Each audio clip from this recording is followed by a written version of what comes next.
என்னுடைய சிறு சாட்சியை கூறுகிறேன். இந்த காலை பொழுது முதல் மத்தியானம் வரை கர்த்தர் காத்துக்கொள்வார். அவ்வாறாக இருக்கும் பொழுது நான் ஆண்டோட வசனத்தை தேடுவதுண்டு. சில வேளைகளில் நான் இயேசுவானவரை தேடாமல் இருக்கிற ஒரு அனுபவம் உண்டு. ஆனால் அவற்றினால் நான் அதுக்கு பிறகு நான் கர்த்தரிடத்தில் ஒப்பு வரவாகுவேன். அப்பா ஏசப்பா உம்மிடத்தில் வந்து விட்டேனப்பா என்று சொல்லிவிடுவேன். கர்த்தருடைய வசனத்தை கீழ்ப்படிவதனால கர்த்தர் நம்மை ஆசீர்வதிப்பாராக. இந்த நாளில் அநேக தோல்விகள், சஞ்சலங்கள், வருத்தங்கள், போராட்டங்கள், நிந்தனைகள், தூஷணங்கள், வன்கண் புறாவின் ஆவிகள், ஏவுதலின் ஆவி, இப்படிப்பட்ட ஆவிகள் தாக்கும் பொழுது மாண்டு போய்விடுவேன். ஆனால் ஆண்டவர் என்னை தம்முடைய வசனத்தினால் உயிர்ப்பிக்கிறார். அவர் வசனத்தினாலையும் ஜெபத்தினாலையும் உயிர்ப்பிக்கிறார். ஜெப வாழ்க்கையை நாம் தேட வேண்டும். தானியேல் 3 வேளை ஜெபித்தார் என்று பைபிள் பார்க்கிறோம். ஷத்ரக், மேஷக், அபேத்நேகோ 3 வேளை ஜெபித்தார்கள். ஆகவே அவர்கள் தீயில போட்ட பொழுதும் இயேசுவானவர் அங்கு தோன்றினார். அவ்வாறாக நம் வாழ்க்கையிலும் என் வாழ்க்கையிலும் பல துயரங்கள், மற்றொரு உபத்திரவம்,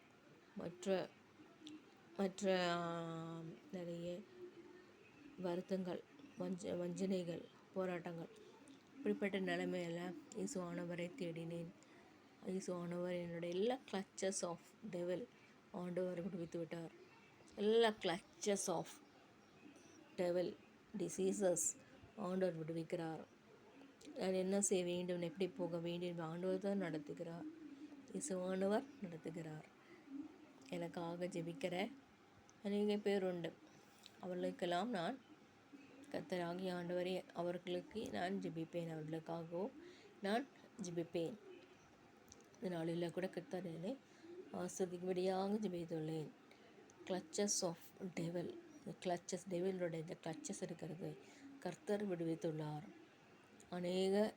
அநேகரால் வருத்தங்கள் உண்டு.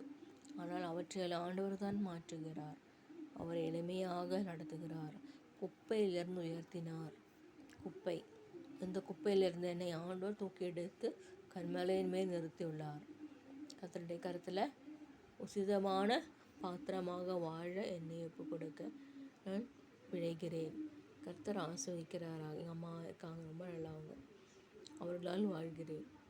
அதே போல் என் வாழ்க்கையில் இருக்கிற எல்லா பகுதியில் இருக்கிற எல்லா காரியமும் இயேசுவானவருக்கு தெரியாமல் ஒன்றும் நடக்காது.